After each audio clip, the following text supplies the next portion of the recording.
এই শয়তান ছেলেটা বমে আগুন ধরিয়ে পিঁপড়েদের উপরে বম মেরে দেয়, যার কারণে পিঁপড়েদের রাজা অনেক রেগে যায়।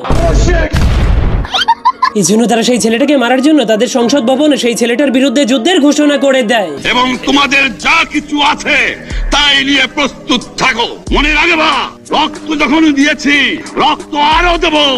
এদেশের মানুষকে মুক্ত করে ছাড়বো ইনশাআল্লাহ।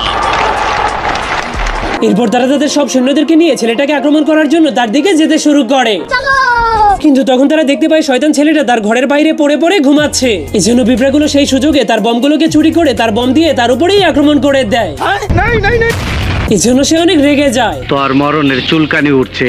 এরপর পিঁপড়েগুলো তার উপরে ফুল স্পিডে একসঙ্গে অনেকগুলো বম দিয়ে আক্রমণ করতে শুরু করে দেয়। এমনকি একটা পিঁপড়ে লুকিয়ে লুকিয়ে তার হেলমেটের মধ্যেও বম ঢুকিয়ে দেয়। এই জন্য সে যখনই হেলমেটটাকে পরে